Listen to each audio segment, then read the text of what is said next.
क्या है, तो हम यहाँ देखेंगे कि total number of the latitude हल्के में ना लें और कॉपी पेंसिल लेकर के बैठे। बेशक हाँ आप अभी सुन लें, लेकिन बाद में इसको जरूर नोट्स तैयार कर लेना। ये मैंने आपको समझा दिया है। साउथ पोल है, इधर एस बोलेंगे इसे। तीसरा पॉइंट देखना, measures distance north to south of the equator. अगर आप इसको मापते हैं कितना होगा, 111.1 किलोमीटर का होता है इनके बीच में, तो एंगल कितना आ जाएगा, 43 डिग्री आ जाएगा। और ये जो 43 है, ये जो 43 है आप इसको निकालेंगे, क्योंकि 1 डिग्री किसके बराबर होता है, 111.1। काम आपको करने हैं जो मैं आपको बताता हूँ, होमवर्क के रूप में आपको देता हूँ, ये आपको करना है। उसको ध्यान में रखते हुए तो आप अपने पास ये जरूर रख लेना, जब भी मैं आपको ज्योग्राफी पढ़ाऊं तो ये आपके पास होनी ही चाहिए। तो वहां पर क्या है, बहुत सारे टाइम जोन हो सकते हैं। अमेरिका वो बड़ा देश है, चाइना में भी हो सकते हैं, लेकिन भारत की जो स्थिति है वो क्या है, तो these countries have multiple time zones. इसीलिए ये देश क्या है, इनके पास मल्टीपल टाइम जोन्स हैं। तो इंटरनेशनल डेट लाइन जो है वो टेढ़ी मेढ़ी है। उसका कारण मैंने जैसा आपको बताया है। क्यों पूछना है, सही तैयारी यूपीएससी का करना है तो क्यों पूछना प्रारंभ कर दे, इसका क्या उपयोगिता है, क्यों पढ़ूं मैं इसे। हेलो फ्रेंड्स, आज हमारा फर्स्ट डे है, लेक्चर नंबर 1 है और इसका ये यूनिट फर्स्ट के लेक्चर आएंगे। तो हम यहाँ पे आज देखेंगे, आपका हम बेसिक से प्रारंभ करते हैं। और ये जो लेक्चर है ये इंडियन ज्योग्राफी में मैं डालूंगा, क्योंकि ये एक तरीका से ये इंट्रोडक्शन लेक्चर है, जिसमें हम ज्योग्राफी के विषय में, वैसा इंट्रोडक्शन नहीं, ज्योग्राफी का इंट्रोडक्शन इसमें हम देंगे कि आपको कुछ ऐसी बातें हैं जो जान लेनी चाहिए जब भी आप ज्योग्राफी पढ़ रहे हो, तो उनसे हम रूबरू होंगे। और उसके बाद में फिर हम अपना जो है इंडियन ज्योग्राफी हम प्रारंभ करेंगे। तो मैं आपको बताता हूँ कि हमें ज्योग्राफी किस प्रकार से लेकर के चला, कौन कौन सी ज्योग्राफीज इसमें है। तो आप देखेंगे पहला, हाँ, तो हम अगर ज्योग्राफी की बात करते हैं, ज्योग्राफी यानी कि भूगोल, हम यहाँ इसके अंतर्गत 3 तरीका के भूगोल को हम पढ़ेंगे। पहला होगा इंडियन ज्योग्राफी, इंडियन ज्योग्राफी। उसके बाद में हम यहाँ पे पढ़ेंगे वर्ल्ड ज्योग्राफी, वर्ल्ड ज्योग्राफी। और हम तीसरा हम पढ़ेंगे यहाँ पे human geography, human and economic geography. इसका हिंदी में नाम है भारतीय भूगोल,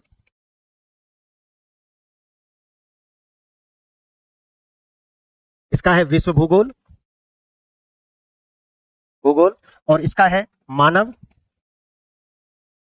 मानव एवं आर्थिक भूगोल।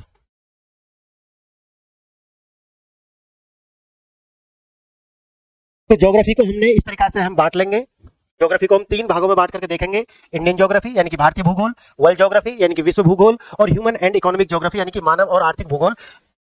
इस तरीका से मानव और आर्थिक भूगोल इसमें हम बांट करके देखेंगे। तो आज का जो लेक्चर है वो है भारतीय भूगोल से हम प्रारंभ करने वाले हैं। यूं तो आप देखेंगे कि जितने भी ये भूगोल है, इनके लिए एक समझने की जो बातें हैं, अगर हम भूगोल प्रारंभ करते हैं, अगर हम एक ज्योग्राफी प्रारंभ करते हैं, तो उससे पहले एक जो विद्यार्थी है, हो सकता है कि एक ऐसा विद्यार्थी देख रहा हो जिसका इससे पहले ज्योग्राफी से कोई वास्ता ना रहा हो, या एक ऐसा विद्यार्थी जिसे ज्योग्राफी जिसे एक कठिन विषय ये मालूम होता हो, या ऐसा विद्यार्थी, या हो सकता है कोई ऐसा विद्यार्थी से देख रहा हो जिसका ये ऑप्शनल के रूप में भी रहा हो। तो फ्रेंड्स, मैं आपसे कहूंगा कि अगर आप ये वाला लेक्चर देख रहे हैं, अगर आप एकदम ऐसे हैं कि आप ज्योग्राफी से डरते हैं, या आप ऐसे हैं कि ठीक है आपके लिए ज्योग्राफी समझ में आती है ठीक ठाक, या आप ऐसे हैं कि आपको ज्योग्राफी आपका ऑप्शनल विषय है, प्रिय विषय है, तो मेरे आपसे एक ही बात का निवेदन है कि आप इसे सिर्फ जीएस के पॉइंट ऑफ व्यू से आप इसे देखें। यहाँ पर आप बहुत ज्यादा विद्वता दिखाने का प्रयास ना करें, क्योंकि यहाँ आपको जनरल स्टडी के अंदर एक आपको जनरलाइजेशन आपको चाहिए। एक यूपीएससी के विद्यार्थी को जब हम ज्योग्राफी एक जीएस के पॉइंट ऑफ व्यू से पढ़ रहे हैं, तो यहाँ पर आपको बहुत ज्यादा विद्वता दिखाने की आवश्यकता नहीं है कि नहीं मैं तो सब कुछ पीएचडी करूंगा इसमें। नहीं, यहाँ पीएचडी नहीं करना, आपको जनरलाइजेशन आना चाहिए ज्योग्राफी का, और आपको जो बेसिक टर्म है, बेसिक जो आपका ज्योग्राफी का है वो आपको समझ आते होना चाहिए। अगर आप ये सब कुछ करते हैं तो आप ज्योग्राफी के अंदर जो जीएस फर्स्ट पेपर में भी आता है और प्रीलिम्स के अंदर आता है, तो आप ये सब करके ले जाएंगे। समझ गए आप? तो हम अब शुरू जो करते हैं वो है, हम पहले हम इंडियन ज्योग्राफी को देखेंगे, इसकी एक यूनिट पूरी करेंगे, उसके बाद हम फिर कोई दूसरा या तो कोई विषय अलग देखेंगे, या फिर जैसे भी मुझे लगेगा मैं उस हिसाब से चलाने वाला हूँ। या जिस तरीके से कमेंट्स आएंगे कि मैं सर ये पहले प्रारंभ कर दीजिए, एक एक यूनिट हम लेकर के चलेंगे। और उसी प्रकार से प्रीवियस लेक्चर आपने कल का देखा होगा, जो मैंने अभी बताया है कि आप प्रारंभ करने से पहले ये बात आप जान लें, तो वो आपने देख लिया होगा। जो मैंने वहां पे आपको बताया है वो आप ध्यान रखना है आपको। तो मैं अभी आपको जो कराने वाला हूँ, आप हमारा डे फर्स्ट है, और मैं इसमें आपको कराऊंगा कि जो भूगोल पढ़ने से पहले आपको जान लेनी चाहिए, चाहे आप भारतीय भूगोल पढ़ रहे हो, विश्व भूगोल पढ़ रहे हो, या मानव और आर्थिक भूगोल आप पढ़ रहे हो, तो ये सारी बातें ठीक है। तो अब हम चलते हैं बेसिक्स पर अपना। तो फ्रेंड्स, अब हम देखेंगे ज्योग्राफी। यहाँ पर हम देखेंगे ज्योग्राफी, ज्योग्राफी यानी कि भूगोल। और आप जानते हैं ज्योग्राफी का अगर हम इसको ब्रेक करते हैं तो इसमें आता है जियो प्लस ग्राफी। जियो का मतलब होता है पृथ्वी, अर्थ, और ग्राफी का मतलब होता है स्टडी। ठीक है, अगर हम बात करते हैं कि पृथ्वी का जो शेप है, यानी कि पृथ्वी का जो आकार है वो किस टाइप का है, तो बचपन में तो आपने पढ़ा होगा, बचपन में आप जानते हैं कि पृथ्वी को अंडाकार कहते थे, लेकिन वो बचपन की बात थी। अब आप बचपन से बाहर आ गए हैं, तो अब आपको एज अ मैच्योर पर्सन ये सब कुछ जानना है। तो मैं बताऊंगा आपको कि पृथ्वी का आकार जो है वो क्या है, जियोइड है, जियोइड टाइप का है, यानी कि शेप ऑफ अर्थ क्या है, जियोइड है। जियोइड यानी कि इसका अगर हम हिंदी में भी लिखेंगे तो जियोइड ही लिखेंगे, जियोइड ही इसको लिखने वाले हैं हम। ठीक है, तो ये एक नाउन है, तो उसी के हिसाब से इसका नाम आ जाएगा, ऐसा नहीं कि वो कुछ अलग बदल के हो जाएगा। तो ये हो गया। उसके बाद में हम यहाँ पे अच्छा स्टडी किस चीज का करना है आप ये देखेंगे। ज्योग्राफी का मतलब होता है स्टडी करना। किसका स्टडी करना है यहाँ पे, यानी कि अर्थ का स्टडी करना है, क्योंकि आप जानते हैं कि अर्थ को एकमात्र ऐसा ग्रह माना गया है जहां पर जीवन है। और अगर आप ज्योग्राफी पढ़ रहे हैं तो आपको सबसे ज्यादा नजर कहां पे रखना है, जहां जीवन है, जो महत्वपूर्ण है। सारा कुछ ज्योग्राफी नहीं पढ़ लेना, पूरा पृथ्वी का स्टडी नहीं कर लेना है आपको, नहीं, जो किसी भी प्रकार से मानव के लिए महत्वपूर्ण है, जो हमारी जिंदगी को किसी प्रकार से प्रभावित कर सकता है। उदाहरण के लिए मैं आपको बताता हूं, जैसे अर्थक्वेक है, हम पढ़ते हैं, क्यों पढ़ते हैं, क्यों पढ़ते हैं हम अर्थक्वेक, क्या हमें पढ़ने के लिए पढ़ते नहीं, क्योंकि मानव जीवन पर सीधे इंपैक्ट है उसके। साइक्लोन हम पढ़ते हैं, क्यों पढ़ते हैं, क्योंकि मानव जीवन पर उसका सीधे इंपैक्ट है। सोलर फ्लेयर्स पढ़ते हैं, क्यों पढ़ते हैं सोलर फ्लेयर्स, क्योंकि मानव जीवन पर सीधा प्रभाव है उनका। तो आप ये ध्यान रखें कि जब आपको ये मन में आए कि महत्वपूर्ण क्या है, जो ह्यूमन बीइंग को प्रभावित करता हो, जो इस पूरे वर्ल्ड को प्रभावित करता हो, मानवता को, सभ्यता को प्रभावित करता हो, वो महत्वपूर्ण है। आपको उसी हिसाब से, आपको पूरे नहीं कि ज्योग्राफी की स्टडी है तो फिर पूरा ज्योग्राफी का स्टडी कर लेना, नहीं। तो ये इस माइंड सेट को आपको लेकर के चलना है। तो ये बेसिक्स है। तो स्टडी हमें किस चीज का स्टडी करना है, हमें पहले अर्थ के विषय में जानना है। अर्थ को जैसे कि आप जानते हैं कि अर्थ पर क्या है, लैटिट्यूड और लॉन्गिट्यूड, यानी कि दो काल्पनिक रेखा है। ये ऐसी रेखा नहीं है कि आप कभी कहने लगे कि सर ये तो ये कहां पर खींची हुई है, नहीं, ये सिर्फ हमने अध्ययन करने के लिए, क्योंकि जैसे कि आप जानते हैं कि हम यूपीएससी का स्टडी करते हैं।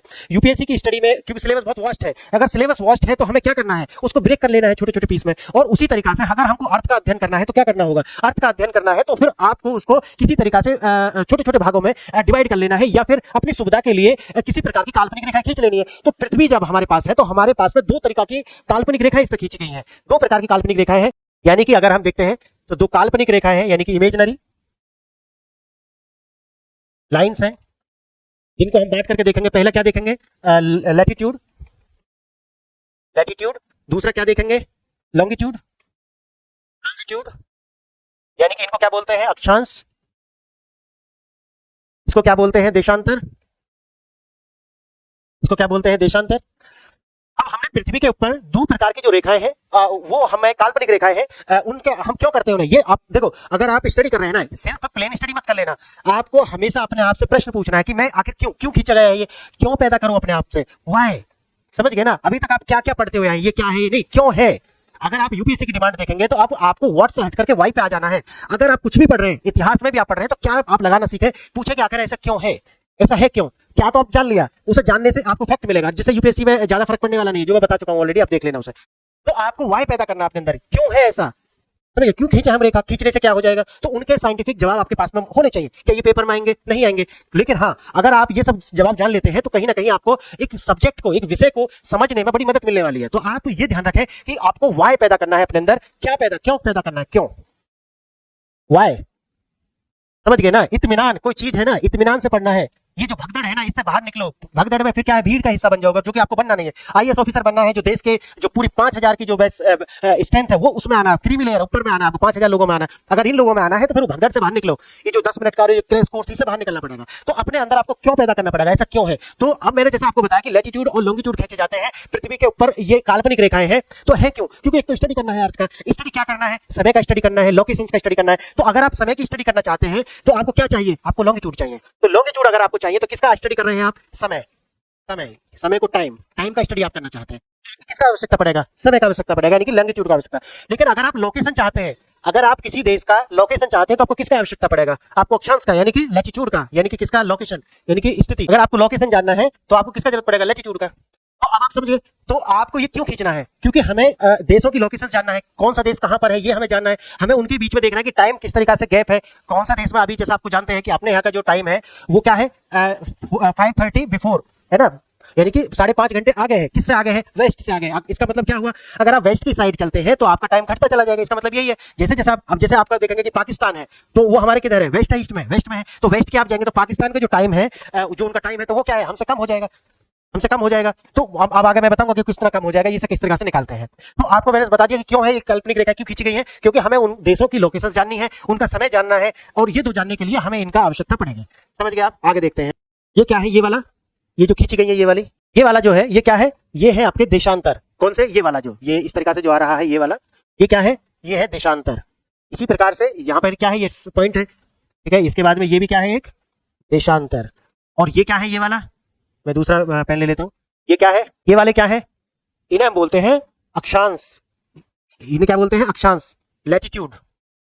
याद कैसे करेंगे? जो लेटे हुए हैं वो लैटिट्यूड है, और दूसरा वाला अपना जो लंबे लंबे खींचे गए वो लॉन्जिट्यूड है। ऐसे हम याद मेमोराइज कर सकते हैं। ये मैं आगे बताऊंगा कि आपको ये सब बोलते हैं मेमोरी का राइम करना, rhyme, learning of the rhyme. अगर आप बातों को याद रखना चाहते हैं तो उनके बहुत सारे मेथड्स हैं, वो हम आगे डिस्कशन करेंगे इनका। तो ये क्या है? ये क्या है बेटा? ये वाला, ये है आपके लैटिट्यूड, लैटिट्यूड। और ये जो बड़े हैं, ये वाला, ये जो इस तरीके से खींचे गए रेड वाला, ये रेड वाला क्या है? ये है हमारा लॉन्जिट्यूड। समझ गए आप? ये है लॉन्जिट्यूड। तो इस प्रकार से हमने इनको दो देख लिया। अब हम इसके विषय में कुछ और बातें जान लेते हैं, जो छोटी छोटी सी बातें हैं। अच्छा, अब हम यह देखते हैं कि जितना भी ये लॉन्जिट्यूड और लैटिट्यूड है, क्या ये सारे महत्वपूर्ण है? क्या ये सारे महत्वपूर्ण है? नहीं। क्या, जैसा कि मैंने आपको बताया कि क्या हमें सारा स्टडी करना है? सारा नहीं करना है स्टडी। आपको यूपीएससी के लिए भी, और जो वैज्ञानिक होते हैं, वो जो स्टडी करते हैं वो ठीक अलग है, लेकिन आपको क्या स्टडी करना है? इनमें से कुछ सिलेक्टेड लैटिट्यूड है और सिलेक्टेड लॉन्गिट्यूड है। जैसे कि मैंने आपको बताया कि हमारे लिए महत्वपूर्ण क्या है, यूपीएससी में सबसे ज्यादा महत्वपूर्ण क्या है, कि जो आपके जीवन को प्रभावित करता हो। तो हमें वो लाइन देखना है जो कहीं ना कहीं मानव जीवन को सबसे ज्यादा इंपैक्ट करते हो। तो इनमें से कौन सी ऐसी लाइन है लॉन्गिट्यूड और लैटिट्यूड में? तो जैसे कि आपको पता है, एक होता है 0 डिग्री। एक क्या है? 0 डिग्री। अब मैं इनमें से कोई भी मान लेता हूँ। सपोज करो मैं ये एक ले लेता हूँ। ये क्या है? मानो मैंने 0 डिग्री मान लिया। तो 0 डिग्री का जो भी यहाँ पे ऊपर शायद दिखाया क्या? हाँ, देखो ये वाला है। यहाँ पे ये जो दिखाया हुआ है, ये क्या है? 0 डिग्री है। तो यहाँ पे, और ये ऊपर जो दिखाया हुआ है, ये क्या है? ये है कर्क रेखा। ये क्या है?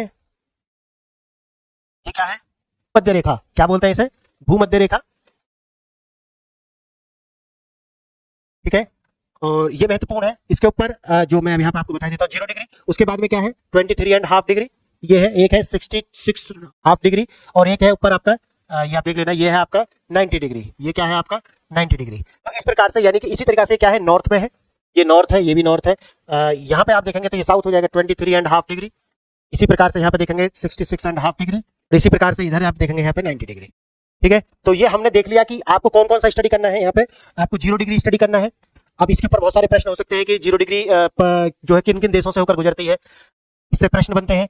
23.5 जो ये है आपका, ये देखना है कि ये कौन कौन से देशों से होकर गुजरती है। इसी प्रकार से 66.5 देखना है, ये किन किन देशों से होकर गुजरती है। तो इनके ऊपर बहुत सारे प्रश्न बनने वाले हैं, जो कि हम आने वाले लेक्चर्स में देखेंगे। और आगे हम देखते हैं इसमें कैसे देखेंगे स्टूडेंट्स। तो ये वाला क्या है आपका? 0 डिग्री। इसे क्या बोलते हैं? भूमध्य रेखा, इक्वेटर। उसके बाद में है 23.5 आता है। समझ गए आप? तो इस तरीका से आप इसे देख लेंगे कि 66 डिग्री को क्या कहते हैं, जो नॉर्थ में है उसे क्या कहते हैं, 23.5 को क्या कहते हैं, और इसी तरीके से आप 90 डिग्री को, ये साउथ है, यहाँ पे भी ये साउथ है, तो ये आप देख लेंगे। तो ये हमने इसे क्यों बांट दिया है? क्योंकि ये कहीं ना कहीं मानव जीवन को प्रभावित करते हैं। वो हम देखेंगे इसके एट्रीब्यूशंस क्या हैं, किस प्रकार से प्रभावित करते हैं, ये हम देखने वाले हैं। अच्छा, जीरो से जो ऊपर की साइड होगा उसे नॉर्थ बोलेंगे, और जो जीरो से नीचे की साइड होंगे उसे हम साउथ बोलेंगे, और उन्हीं डिग्री के साथ में एन और एस लगा देंगे, यानी कि नॉर्थ एंड साउथ लगा देंगे। ओके, तो अब आगे देखते हैं हम। अब इसमें हम कुछ बेसिक्स जानते हैं इनके विषय में। जो हमने लाइन्स ये खींचा है, ये लाइन्स जो है, ये हमने जो लाइन खींचा है, इसके विषय में कुछ जानते हैं। देखना आप, हमने जान लिया है कि 26.5 क्या है नॉर्थ में, 23.5 क्या है साउथ में, ये सब जान लिया है। तो हम ये देखेंगे कि total number of the latitude कितने होते हैं, कुल अक्षांशों की संख्या कितनी होती है, यानी कि टोटल, यहाँ पे नोट करके आप लिख लेंगे नोट, यानी कि total number of latitude, total number of latitude, यानी कि इसके हिंदी में क्या बोलेंगे, कुल अक्षांशों की संख्या,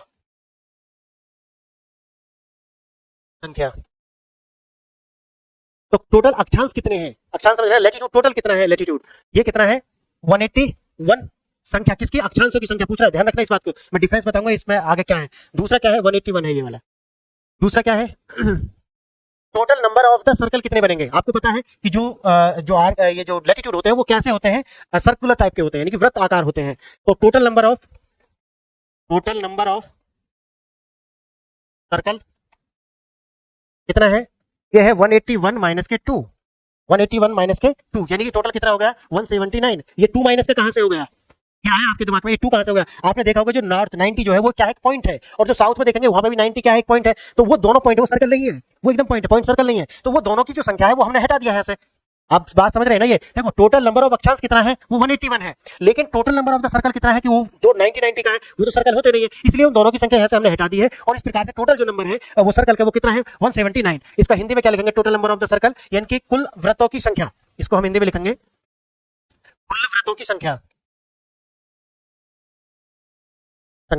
तीसरा प्रश्न क्या है, और फ्रेंड्स जैसा कि मैंने प्रीवियस लेक्चर में आपको बताया है, कॉपी पेंसिल लेकर के बैठना है, नोट्स बनाना है अपने हाथ से। यहाँ पर जो ये क्लास है ये ऐसा लेना है जैसे कि, क्योंकि प्रीमियम क्लास है तो इसका मतलब ये नहीं है कि आप इसे सिर्फ औरों की तरह ले, नहीं नहीं, यदि मैं इतनी बड़ी गारंटी आपसे ले रहा हूँ ना तो आपसे भी मैं कुछ तरीका की डिमांड कर सकता हूँ, भाई आप भी इतना तो कर लेंगे ना मेरे लिए, या अपने लिए, मेरे लिए क्या अपने लिए तो कर लेंगे ना आप इतना, कि आप कॉपी पेंसिल लेकर के बैठे और मेरे साथ चले। मैंने कल क्या बोला कि मुझे बहुत ज्यादा भीड़ की आवश्यकता नहीं है, मुझे 10-20 लाख लोग नहीं चाहिए, मुझे 1 लाख लोग मेरे पास आ जाए जिनमें से मैं 20-30 का सिलेक्शन करा दूं, ये मेरे लिए बहुत सुकून है। क्यों, तो एक व्यक्ति की जिंदगी भी अगर मैं संवार देता हूं तो ये आप बहुत अच्छा है, लेकिन अगर मैं लाखों की संवार दूं तो ये और भी ज्यादा अच्छा है।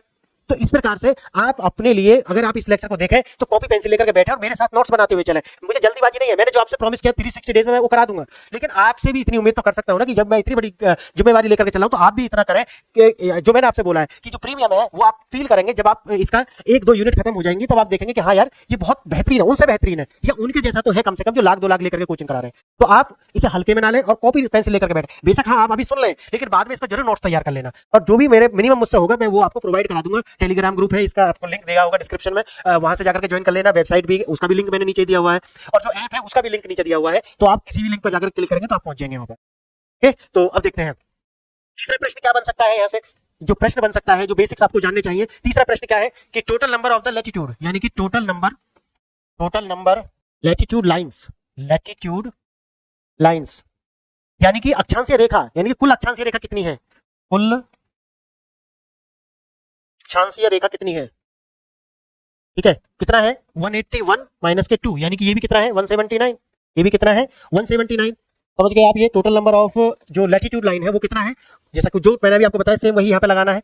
अब है ग्रेट सर्कल, यानी कि जितना भी ये लैटिट्यूड आपने देखा जो मैंने आपको पीछे दिखाया उसमें फ्रेंड्स मैं आपको एक बात और बता देता हूँ कि मैं यहाँ पर आपको ज्यादा क्यों नहीं दिखा रहा हूँ, उसकी वजह है, अगर मैं यहाँ पे ज्यादा मैप दिखाऊंगा तो क्योंकि जितना भी ये मैप है अभी जो मैं दिखाई ये सब कॉमन क्रिएटिव्स के हैं, लेकिन अगर वैसा मैप हम दिखाते हैं तो कॉपीराइट का इशू बन जाता है। तो इससे बेहतर ये रहेगा कि आप इस तरीका की एक एटलस साथ ले लें जब भी आप ज्योग्राफी पढ़ रहे हो। तो ये जो एटलस है आप देख लेना, Oxford student Atlas for India, तो ये वाला एटलस आप इस तरीके से, ब्लैक स्वान का भी आता है वो भी आप लेकर के बैठे अपने साथ में। और जो मैं यहाँ पे दिखा रहा हूँ इसके अंदर सारे मैप्स दिए गए हैं, क्योंकि इसकी आपको बहुत जरूरत पड़ने वाली है, ज्योग्राफी के अंदर आपको बहुत जरूरत पड़ेगी।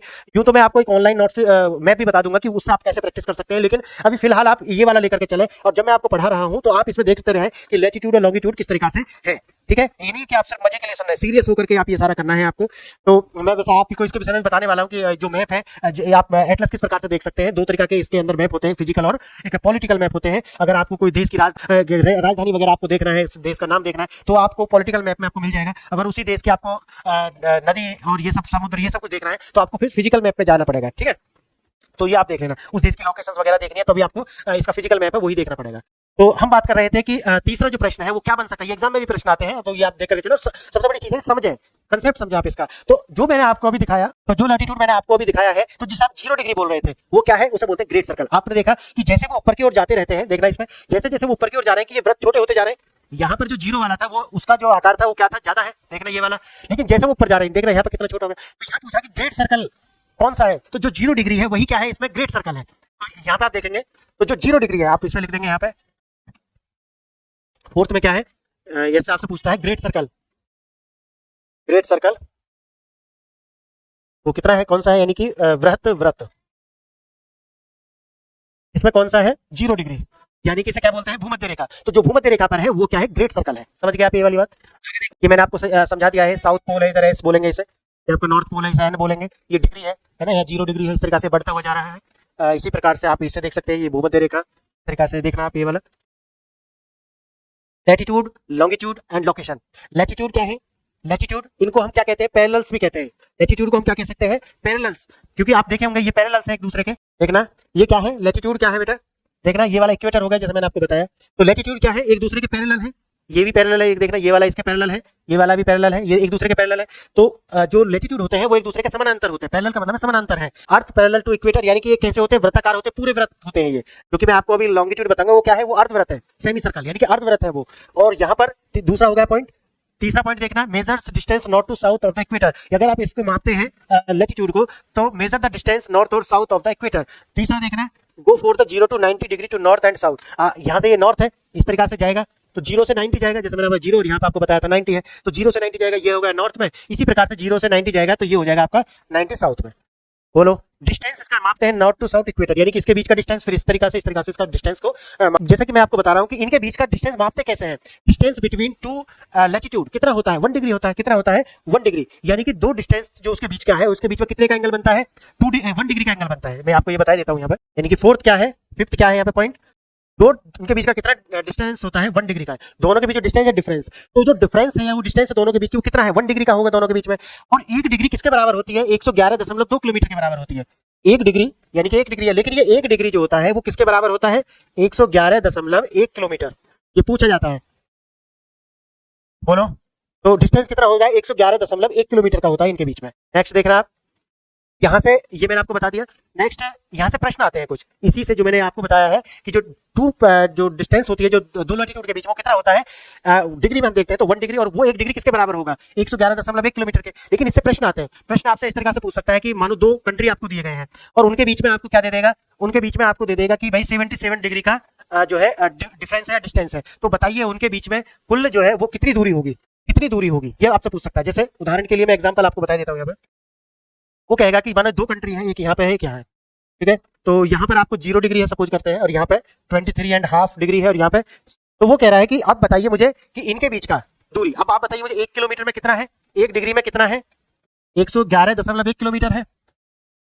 देख रहे हैं इन दोनों के बीच में कितना डिफरेंस है, ये 0 है, ये 23.5 है, तो कितना डिस्टेंस है इसके बीच में, 23.5, 0, यानी कि इसका कितना आ जाएगा, 23.5 आ जाएगा। इसका मतलब है कि अगर वो एक के बराबर कितना है, 111 इतना है, तो आप मुझे बताइए हाफ के बराबर कितना हो जाएगा, 111.1/2 कितना हो जाएगा, और प्लस जो 23 है इसके बराबर कितना हो जाएगा, 111.1 गुणा 23, और ये भी क्या आएगा, ये भी किलोमीटर में आएगा। तो ये दोनों अगर हम जोड़ देते हैं, क्योंकि 23.5 का मतलब क्या होता है, 23 प्लस 1/2, तो ये हमने दोनों को दोनों निकाल दिए हैं, दोनों निकाल करके यहाँ पे जोड़ दिया, तो जो भी इनके बीच का आएगा टोटल होकर के वो क्या हो जाएगा, आपका आंसर हो जाएगा। तो इस प्रकार के आपसे प्रश्न पूछे जाएंगे कि आपको, अब यहाँ पे तो उसने 0 दिया हुआ, अब हो सकता है कि इन दोनों के बीच की आपसे पूछने लगे, तो क्या करेंगे आप, 66.5 में से निकाल देंगे, 66.5 माइनस 23.5, इस तरीके से आप इसे लेस करेंगे, और लेस करेंगे तो कितना आ जाएगा, 3 और 4 43 डिग्री आ जाएगा इन दोनों के बीच का डिस्टेंस। एंगल कितना आ जाएगा, 43 डिग्री आ जाएगा। और ये जो 43 है आप इसको निकालेंगे, क्योंकि 1 डिग्री किसके बराबर होता है, 111.1 के बराबर होता है, और अगर वो 111 है तो 43 किसके बराबर हो जाएगा, इसका मतलब हो जाएगा 111.1 मल्टीप्लाई 43, तो ये किस में आएगा, 1 किलोमीटर में आएगा। बोलो, यहाँ तक समझ में आ गया। इस प्रकार के जो प्रश्न है वो आपसे पूछे जाएंगे, आप देख लेना आने वाले टाइम में ये इस प्रकार के भी प्रश्न पीछे भी पूछे गए हैं, तो इनके लिए भी आप तैयार रहेंगे, तो इससे ये प्रश्न बनते हैं। नेक्स्ट देखना, और इसमें क्या है, जैसे कि जो पैरेलल लाइंस होती हैं, पैरेलल लाइन जो होती है, तो इनको जो आने वाली जो रेखा है, यानी क्रॉस द प्राइम मेरिडियन, आप प्राइम मेरिडियन जानते होंगे, जिसे हम इंटरनेशनल डेट लाइन बोलते हैं, प्राइम मेरिडियन जो है उसको राइट एंगल पर काटती हुई आएगी। अगर हम प्राइम मेरिडियन की बात करते हैं, प्राइम मेरिडियन मैं इसको आपको दिखा दूंगा, तो वो इस तरीका से आएगा, तो इसे जब भी काटेगा वो कितने एंगल पर काटेगा, यहाँ पे 90 के एंगल पर उसको काटता हुआ आएगा। तो ये ध्यान रखना कि जो वैसे ध्यान क्या है इसमें, तो नॉर्मल है, अगर किसी का ज्योग्राफी से ज्यादा नहीं रहा है तो उसको ज्यादा ध्यान रखने की जरूरत है, बाकी तो ये बेसिक्स है। दूसरा क्या है, यानी कि प्राइम मेरिडियन लैटिट्यूड को क्या किस पर काटते हैं, 90 डिग्री के एंगल पर काटते हैं। और क्या है, ये कभी भी मिलते नहीं है, कभी भी नहीं मिलते। दूसरा क्या है, इसका एट्रीब्यूशन क्या है, ये ध्यान रखना, ये वाला भी मैं आपको यहाँ बता देता हूँ, 6 पॉइंट में आपको इसे ध्यान रख सकते हैं। जो लैटिट्यूड होते हैं, लैटिट्यूड जो होते हैं, हम अक्षांश बोलते हैं, वो क्या होते हैं, वो कभी भी एक दूसरे से नहीं मिलते, कभी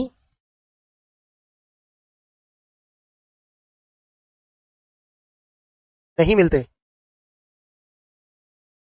जैसा कि आप यहाँ देख रहे होंगे, ये क्या कभी मिल रहे हैं कहीं पे, नहीं। लेकिन जब आप दिशांतर देखेंगे, यानी लॉन्गिट्यूड देखेंगे, तो वो आपको 90 वाले पॉइंट पर यहाँ पर मिलते हुए दिखाई पड़ेंगे, यहाँ पर आकर को मिल जाएंगे, सारे इस तरीके से आते हैं, तो वो मिल जाएंगे, लेकिन ये नहीं मिलेंगे। तो यहाँ पे देखना, इसमें बोल देना lies in that place cross that axis through right angle, यानी कि वो एक्सिस से राइट एंगल पर आते हैं, राइट एंगल पर आते हैं। दूसरा, गेट शॉर्टर टुवर्ड्स द पोल, यानी कि जब भी आप लेटीट्यूड देखते हैं, यहाँ पे देखना, यहाँ पर ये क्या है, मैंने बताया कि सबसे बड़ा वृत्त है ये वाला, लेकिन जैसे जैसे वो 90 एंगल की ओर जाएगा, यानी कि इसे बोलते हैं पोल्स, ये जो नॉर्थ एंड साउथ पोल्स, तो पोल्स की ओर जाने पर ये क्या है, शॉर्ट होता जाएगा, छोटा होता जाएगा, वृत्त छोटा हो जाएगा। तो सबसे बड़ा वृत्त कहाँ बनता है, 0 डिग्री में बनता है।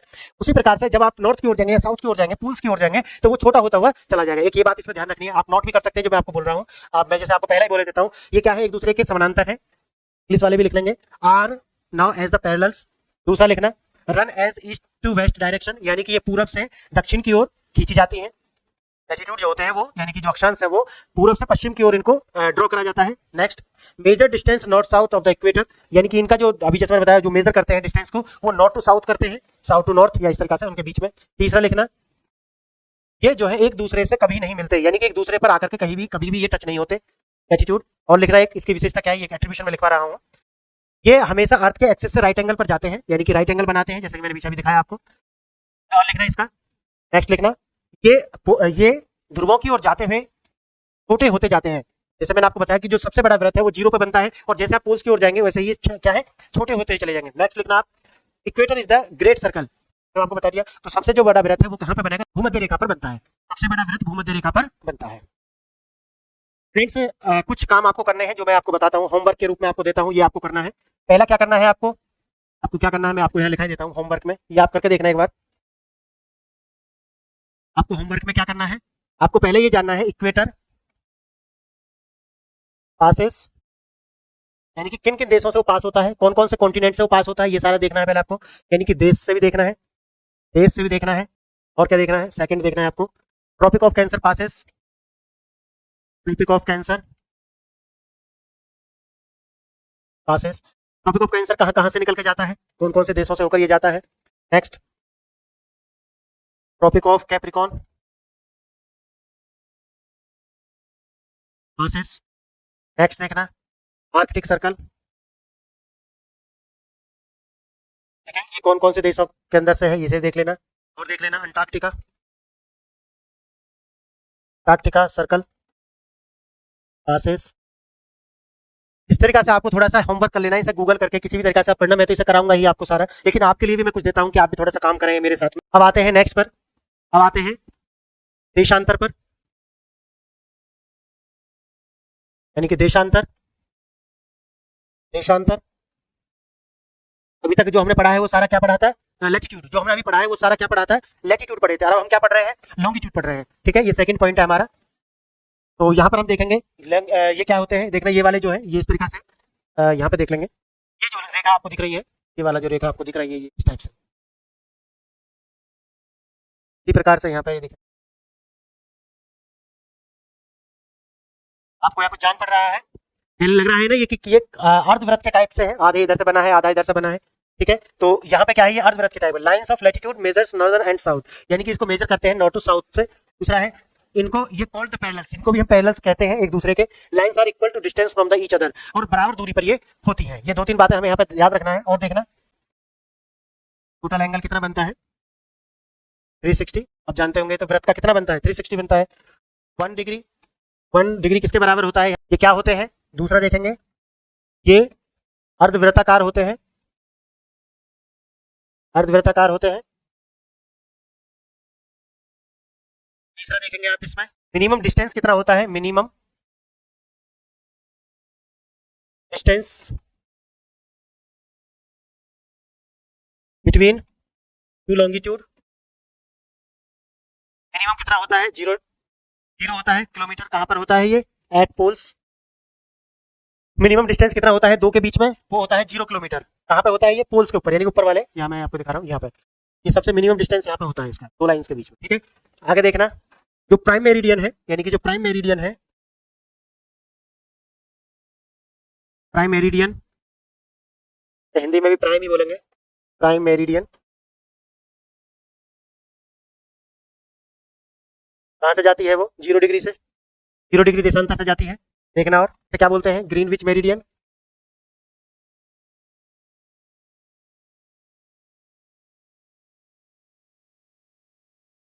इसे क्या बोलते हैं, international dateline.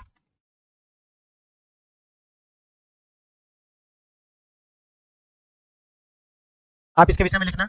Longitude is that measure of the east और west of the prime meridian, यानी कि इनकी जो दूरी है इनको हम मापते हैं ईस्ट और वेस्ट में। वहां पे कहां नाप रहे थे, नॉर्थ और साउथ के बीच में, यानी कि नॉर्थ टू साउथ जाकर के मापते हैं, यहाँ पे ईस्ट टू वेस्ट इन दोनों की लैटिट्यूड के बीच का जो डिस्टेंस है वो हम मापते हैं किसमें, ईस्ट टू वेस्ट जाकर के। नेक्स्ट लिखना, longitude is that measure by the imaginary lines that run to around the earth vertically up और down and meet to north and south poles, यानी कि जो लॉन्गिट्यूड है उनका मेजर हम करते हैं, और जो इमेजिनरी लाइन में जैसे कि आपको बताया काल्पनिक रेखा है, तो यहाँ पे आप लिखेंगे कि लॉन्गिट्यूड का जो मापन है वो हम काल्पनिक रेखाओं से पूरब और पश्चिम में जाकर के करते हैं। ठीक है, नेक्स्ट लिखना आप, नेक्स्ट लिखना, these lines are known as a meridians, ये क्या कहलाती है, ये मेरिडियंस कहलाती है। कौन, देशांतर रेखा जो होती है जिसे हम लॉन्जिट्यूडल लाइंस बोलते हैं, ये क्या है, इन्हें हम बोलते हैं यानी कि मेरिडियन लाइन, इन्हें क्या बोलते हैं, मेरिडियन लाइन। नेक्स्ट लिखना आप, ये किसके रूप में जानी जाती है, मेरिडियन लाइंस के रूप में जानी जाती है, are known as a meridian. Next, ये नॉर्थ टू साउथ डायरेक्शन में जाती हुई, देखना यहाँ पे नॉर्थ टू साउथ डायरेक्शन में जा रही है, ये वाला नॉर्थ टू साउथ डायरेक्शन में लिखना, run in the north to south direction, यानी कि ये उत्तर से दक्षिण की ओर जाती है। नेक्स्ट लिखना, मेजर डिस्टेंस ईस्ट और west of the prime meridian, measure the distance, इनके बीच की जो दूरी है उनको हम पूरब और पश्चिम में मेरिडियन से जाकर के मापते हैं। जो मेरिडियन है मैंने जैसे बताया वो 0 डिग्री है, वो 0 डिग्री देशांतर क्या है, मेरिडियन है, तो वो मेरिडियन से हम पूरब और पश्चिम में जाकर के इसकी जो डिस्टेंस है उसको हम मापते हैं। Next, trace the equator at the right angle, जैसा कि आपको पीछे बता चुके हैं हम, ये इक्वेटर पर राइट एंगल बनाती है। Next, are farthest apart that equator, next लिखना, are farthest part of the equator are meet the pole and equator at that right angle, यानी कि राइट एंगल पर मिलती है ये इक्वेटर पर आकर के, ये लिखना, ये इक्वेटर पर आकर राइट एंगल पर काटती है। नेक्स्ट लिखना, lie in the planes that pass through the earth axis, यानी कि ये अर्थ के एक्सिस को पार करते हुए जाती है, ये अर्थ के एक्सिस को यानी कि पृथ्वी के एक्सिस को पार करते हुए जाती है। नेक्स्ट लिखना, आर इक्वल इन लेंथ, ये समान लंबाई की होती है, देखिए आपको हमने वहां बताया था वो छोटा होता जाएगा, लेकिन ये क्या है, समान लंबाई की होती है। ठीक है, आप लिखेंगे प्राइम मेरिडियन पहले, countries through which the prime meridian passes, वे देश जहां से प्राइम मेरिडियन होकर गुजरती है, जो अभी मैंने आपको बताया 0 डिग्री वाला जो है वो क्या है, प्राइम मेरिडियन है। तो प्राइम मेरिडियन किन किन देशों से होकर गुजरती है उसका एक लिस्ट बना लें आप, यहाँ पे लिख लेना, नेक्स्ट पॉइंट में लिख लेना, यानी कि प्राइम मेरिडियन इन देशों से होकर गुजरती है।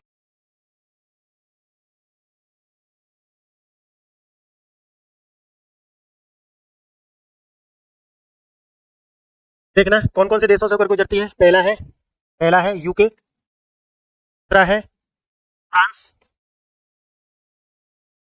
तीसरा है स्पेन, चौथा है अल्जीरिया, पांचवा है माली, छठवां है बुर्किना फासो, सातवां है टोगो, घाना, और आठवां है queen mould and in Antarctica.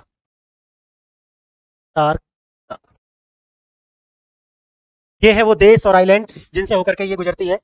पहला है यूके, यूनाइटेड किंगडम, फिर है फ्रांस, फिर है स्पेन, फिर है अल्जीरिया, फिर है माली, बुर्किना फासो, टोगो, घाना और queen mud lands in Antarctica. समझ गए आप, तो इन देशों से होकर, और मैंने आपको बताया कि ये आपको अपने साथ रखना है, ये एटलस अपने साथ रखना है ताकि आप इसे देखते हुए चले। मैंने आपको बता दिया कि एक लिमिटेशन है जो मैं, नहीं तो मैं यहाँ पे बहुत सारे मैप दिखा सकता था, लेकिन एक प्रॉब्लम है जो मैंने आपको बताया है, तो उसको ध्यान में रखते हैं। तो आप अपने पास ये जरूर रख लेना, जब भी मैं आपको ज्योग्राफी पढ़ाऊं तो ये आपके पास होनी ही चाहिए, अपनी कॉपी पेंसिल और ये एटलस अपने पास रखें आप। नेक्स्ट आप देखेंगे, अब आप लिखेंगे इंटरनेशनल डेट लाइन के विषय में, आप थोड़ा सा लिख लें, तो हम लिखेंगे इंटरनेशनल डेट लाइन,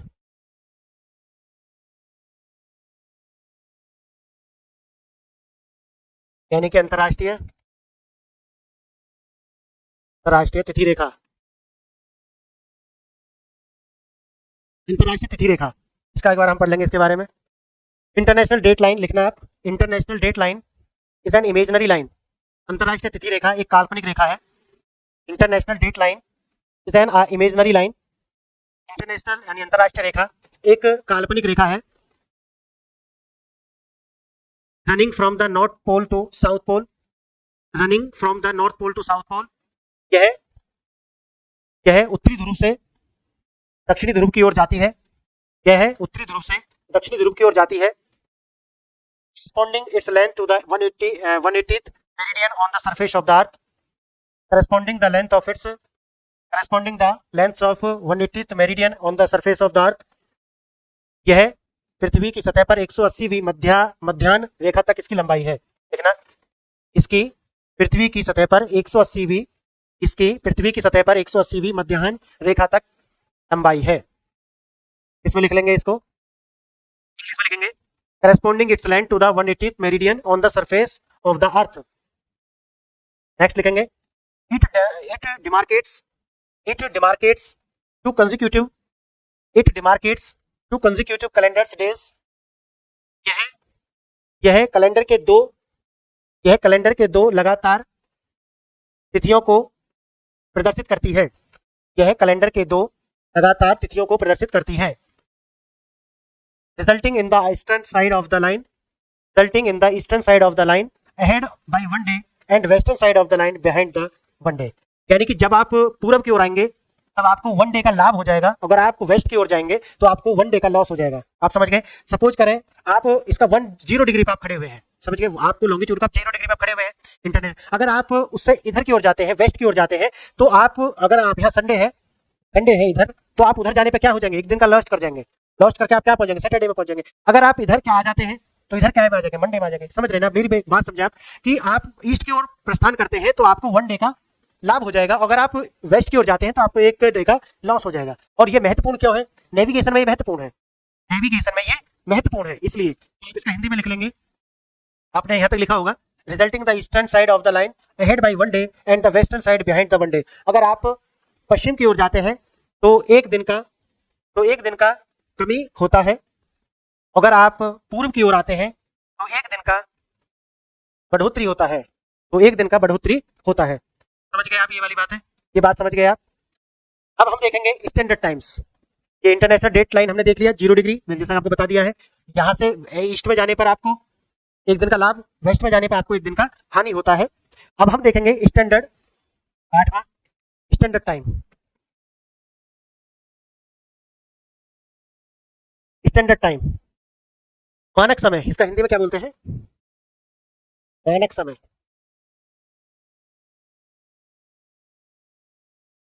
इसका लिखना standard time, the time of the region, standard time the time of the region और a country that is established by the law और general usage of the civil time. आप समझ गए? यानी कि एक तो इंटरनेशनल डेट लाइन हो गया, लेकिन हमारी अपने में हर देश के पास में क्या होती है, एक स्टैंडर्ड टाइम होता है, टाइम जोन होते हैं। अब भारत के अंदर तो आपको देखा होगा कि एक टाइम जोन है।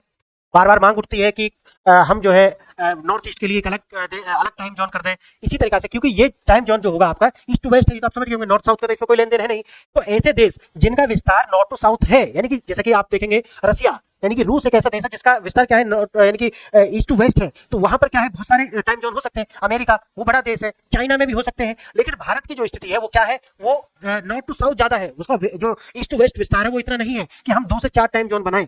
लेकिन भारत सरकार इस कर सकती है इसमें कोई, लेकिन कुछ कहीं ना कहीं हमें जो मैनेज करने में प्रॉब्लम हो सकती है, इसलिए ऐसा हो नहीं पा रहा है। जैसे आपने देखा होगा टाइम बागा, यानी कि बागान टाइम जोन की भी बात चलती है बीच बीच में, बहुत सारे टाइम जोन बनाने की बात आती है, क्योंकि डे लाइट सेविंग कर सकते हैं, इस तरह की मतलब जो डे लाइट है उसका ज्यादा से ज्यादा उपयोग करें, लाइट की बचत कर सकते हैं। बहुत सारे डिबेट इसमें है, वो हम आने वाले टाइम में जैसे लेक्चर बढ़ेंगे वो देखते हुए चलेंगे। लेकिन आप यहाँ पे लिखेंगे मानक समय क्या है, लिखना मानक समय वह है जो एक देश अपने लिए अपनी सुविधा अनुसार स्थापित कर सकता है। मानक समय वह है जो एक देश अपने सुविधा अनुसार अपने लिए स्थापित कर सकता है। नेक्स्ट देखना, द कंसेप्ट वाज अडॉप्टेड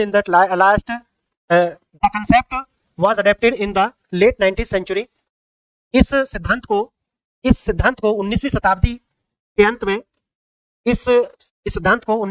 के अंत में स्वीकारा गया। In an attempt to end the confusion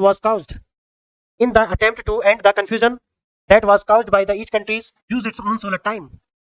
प्रत्येक देश ने अधिक से अधिक डे लाइट को उपयोग में लाने के लिए और भ्रमता यानी कंफ्यूजन को दूर करने के लिए इस स्टैंडर्ड टाइम मानक समय को अपनाया। Next, local time varies continuously with the changes in the longitude. Local time यानी कि जो हमारा स्थानिक समय है, स्थानिक समय के अंदर बहुत सारी लगातार बदलाव होते रहे हैं और होते रहेंगे और होते हैं, क्योंकि लॉन्गिट्यूड की वजह से। अब जिन देशों का विस्तार है, अगर आप से पूछा जाए, ये वाजिब है, मैंने क्या किया आपको, क्यों पूछना अपने आप से, टाइम स्टैंडर्ड टाइम क्यों आया, जब तक आप अपने आप से क्यों नहीं पूछेंगे, आप इसी तरीका से लोग आपको बनाते रहेंगे। भाई थ्योरी में कुछ नहीं रखा, आप किताबों से क्या पढ़ रहे हैं इससे ज्यादा मायने नहीं है, आप क्यों पूछते हैं, नहीं पूछते अपने आप से, अपने इस दिमाग को थोड़ा बहुत कष्ट देते हैं नहीं देते, ये ज्यादा महत्वपूर्ण है। आप अपने आप से क्यों पूछे, टीचर से क्यों पूछे, ऐसा क्यों है, किताब में जब पढ़ रहे हैं तो क्यों पूछे, ऐसा क्यों लिखा गया है, हम स्टैंडर्ड टाइम क्यों बनाए, लेटीट्यूड क्यों खींचे गए हैं, समझ गए ना। तो क्यों आप जरूर लगाएं, पढ़ते समय आप अपनी स्टडी में क्यों को शामिल करें। वाई पूछा है, व्हाट तो अपने आप आ जाएगा, वाई से आप वाई के पीछे व्हाट लगा हुआ आएगा, वाई जान लोगे तो व्हाट भी आ जाएगा। क्या है, क्या तो बाद की चीज है, सबसे जो गुड चीज है, सबसे जो मिस्टीरियस है वो है वाई। हर चीज के विषय में वाई पूछे, और ये जो जितने भी सिद्धांत आप पढ़ रहे हैं इनके विषय में भी आपको वाई लगाना है, समझ गए। मैंने आपको बता दिया, मानक समय एक क्षेत्र या देश का समय जो कानून या सामान्य उपयोग द्वारा नागरिक समय के रूप में स्थापित किया जाता है। 19वीं शताब्दी के अंत में अवधारणा को, इस भ्रम को समाप्त करने के प्रयास के लिए अपनाया गया था, जो प्रत्येक समुदाय और अपने समय का उपयोग के कारण जो अपने समय का सदुपयोग कर सके, यानी कि जो डे लाइट है उसका ज्यादा से ज्यादा उपयोग कर सके, इसके लिए ये सब आए थे। आगे देखेंगे टाइम जोन्स, ये भारत के अंदर भी ये मांग है, 9th में देखना आप, टाइम जोन्स, ठीक है, टाइम जोन्स लिखना। Most countries adopted their standard time from the central meridian of their country. Most countries adopted their standard time from the central meridian of their country. देखेंगे अधिकांश देश अपने देशों के केंद्रीय मध्याह्न काल से अपना मानक समय अपनाते हैं। जैसे कि आपने भारत में देखा होगा, भारत का क्या है, जो इंटरनेशनल डेट लाइन है उससे कितना है, 5:30 एगो या बिफोर है ना, हाँ आगे है, तो आगे है क्योंकि हम कहाँ है, हम ईस्ट में, हमारे देश का लोकेशन क्या है, नॉर्थ ईस्ट। अगर वर्ल्ड के मैप में देखेंगे तो क्या बोलेंगे उसे, क्या बोलेंगे, नॉर्थ ईस्ट बोलेंगे, यानी कि उत्तर पूर्व की जो हमारी लोकेशन है ये बोलेंगे। तो आप जैसे कि मैंने आपको बताया, अधिकांश देश जो है, अब हमारा यहाँ पे कहाँ से जा रहा है, वो नैनी इलाहाबाद से जा रहा है, वो देख रहे हैं आप, उसको भारत के से जा रहा है, जो हमारा टाइम जोन है, हम उसको क्या लेते हैं, 5:30 बिफोर द मेरिडियन। तो अधिकांश देश लिखना, अधिकांश देश अपने देशों के केंद्रीय मध्याह्न काल से अपना मानक समय अपनाते हैं। सेकंड लिखना, in large countries such as Canada, USA, China and USSR, it would be inconvenient to have a single time zone. मैंने जैसे आपको बताया दिया, क्यों नहीं है इसमें, तो ये नहीं लिखा हुआ क्यों नहीं है, मैंने जैसे आपको बताया क्योंकि उनका विस्तार क्या है, ईस्ट टू वेस्ट है। और अगर ईस्ट टू वेस्ट विस्तार है तो इसका मतलब क्या है कि बहुत सारे टाइम जोन बनाने पड़ेंगे। क्यों, क्योंकि बहुत सारे लॉन्गिट्यूड के अंदर आएगा, बहुत सारे लॉन्गिट्यूड से होकर के गुजरेंगे, अगर बहुत सारे लॉन्गिट्यूड से होकर के गुजरेंगे तो जाहिर सी बात है आपको बहुत सारे टाइम जोन बनाने ही होंगे, समझ गए आप। नेक्स्ट लिखना, तो these countries have multiple time zones, इसीलिए ये देश क्या है, इनके पास मल्टीपल टाइम जोन्स है। लिखना, Canada and USA have 5 time zones, USA और कनाडा के पास कितने टाइम जोन्स है, 5 टाइम जोन्स है। रसिया 9 टाइम जोन्स है, कितने, 9, रसिया के पास कितने टाइम जोन्स है, 9 टाइम जोन्स है। तो आप समझ गए ऐसे देश क्यों रखते हैं, समझ गए आप ये वाली बात। रूस के पास कितने हैं, 9 है। अब आप देखेंगे इंटरनेशनल डेट लाइन जो मैंने आपको दिखाया है, इंटरनेशनल डेट लाइन, वो आपको क्या है, टेढ़ा मेढ़ा दिखेगा। इंटरनेशनल डेट लाइन कैसा है, बोलिए, टेढ़ा मेढ़ा है। तो वो टेढ़ा मेढ़ा क्यों है, टेढ़ा मेढ़ा क्यों है वो, क्योंकि एक देश के अंदर ही कहीं ऐसा ना हो, क्योंकि अब देखो जो भी देश आया वहां से उसे मोड़ना पड़ेगा। अगर वो किसी भी देश से इसी तरह से गुजार देते हैं तो एक देश के अंदर क्या हो जाएंगे, 2 टाइम हो जाएंगे। आप अपने लोकल टाइम जोन तो रख सकते हैं लेकिन इंटरनेशनल टाइम ही 2 हो जाएंगे उसके अंदर। तो इसलिए इसको उन्होंने क्या है, टेढ़ा मेढ़ा करके रखा हुआ है। आप देखेंगे वो अधिकतर विदाउट लैंड मास गुजारे हैं, यानी कि जहां से समुद्र है वहां से गुजारे, देश के अंदर से उसे नहीं गुजारा है, वेस्ट टू ईस्ट, समझ गए। तो इंटरनेशनल डेट लाइन जो है वो टेढ़ी मेढ़ी है, उसका कारण मैंने जैसे आपको बताया है, देश को 2 टाइम जोन से टाइम यानी कि इंटरनेशनल टाइम ही उसका डिवाइड ना हो जाए, इससे बचाने के लिए कहीं, क्योंकि जैसे पता है कि एक दिन उसमें इधर संडे है यानी उसे 20 से गुजार दिया तो इधर संडे हो रहा है, एक ही देश में मंडे भी और संडे भी है, तो कंफ्यूजन क्रिएट हो जाएगा। उस कंफ्यूजन से बचने के लिए इसको इस तरह से बनाया गया है, समझ गए आप। तो फ्रेंड्स आज का जो लेक्चर था वो मैंने आपको बेसिक्स, जो ज्योग्राफी में बार बार ये बातें आएंगी तो ये बेसिक्स मैंने यहाँ पे कराया है, और इसको मैं इंडियन ज्योग्राफी के अंदर डाल दूंगा, क्योंकि मैं इंडियन ज्योग्राफी ही प्रारंभ कर रहा हूं, तो इसको मैं इंडियन ज्योग्राफी के अंदर डाल दूंगा। पहले हम एक यूनिट पूरी करेंगे इंडियन ज्योग्राफी की, इसके अंदर जो भी लेक्चर्स आएंगे वो आप देख लेंगे, जब ये यूनिट बनेगी वो पता तभी चलेगा। तो इसके बाद में फिर हम कोई दूसरा उठाएंगे विषय, फिर इसी प्रकार से हम करते हुए चलेंगे। और जैसा मैंने आपको बताया है, हमें वाई पे ध्यान देना है, क्यों पूछना है, सही तैयारी यूपीएससी का करना है तो क्यों पूछना प्रारंभ कर दे, इसका क्या उपयोगिता है, क्यों पढ़ूं मैं इसे, क्यों पढ़ाया जा रहा है, मैथ क्यों पढ़ाया जा रहा है, सीसेट में रीजनिंग क्यों पढ़ाई जा रही है, क्या उपयोगिता, हिस्ट्री क्यों पढ़ाई जा रही है, अरे वो एंशिएंट हिस्ट्री है, मेडिवल हिस्ट्री में क्या करूंगा जान करके उसके विषय में, पूछे अपने आप से। और जहां आपको लगता है दिमाग लगाने के बाद यार ये टॉपिक मैं क्यों पढूं, चलो ठीक है आप एंशिएंट हिस्ट्री पढ़ रहे हैं तो बहुत सारे टॉपिक ऐसे हैं जो पढ़ने के नहीं है। आप भी जानते होंगे कि 20% सिलेबस में से 80% प्रश्न आते हैं और 80% सिलेबस में से 20% प्रश्न आते हैं। अगर आप वह पैदा कर लेते हैं, क्यों पैदा कर लेते हैं, तो बहुत सारा ऐसा आप पढ़ने से बच जाएंगे। और फिर पढ़ने की जो क्वालिटी है वो वास्तव में वहीं से आती है, क्यों से आती है। अगर क्यों नहीं पूछेंगे तो फिर आप मतलब ही नहीं, आप क्या पढ़ रहे हैं, फिर सिर्फ आप पढ़ने के लिए पढ़ रहे हैं, उससे होना कुछ है नहीं। तो जब भी पूछे क्यों, अपने आप से पूछे, लिस्ट तैयार कर लें, लिस्ट बना लें अपनी क्यों की, और उसे पूछे अपने टीचर से, जहां भी आप कोचिंग कर रहे हैं, ऑनलाइन ऑफलाइन जहां भी कर रहे हैं, क्यों पूछे उससे, और उस क्यों को अपनी डायरी में लिखें। और नहीं बताते हैं तो ऐसे लोगों को छोड़ दें, यहाँ भी कमेंट करें क्यों के विषय में आप पूछें। तो जब भी आप स्टडी कर रहे हो, कोई भी विषय आप पढ़ रहे हो, तो आपको अपना क्यों से जोड़ करके उसे देखना है और उसी तरीका से चलना है। ठीक है फ्रेंड्स, तो ये लेक्चर आपने यहाँ तक देखा, मैं आपको इस लेक्चर पर विराम देता हूँ, और ये ध्यान से देखें और मेरी सभी बातों को फॉलो करें। और आपने ये लेक्चर यहाँ तक देखा, इसके लिए बहुत बहुत धन्यवाद। नमस्कार।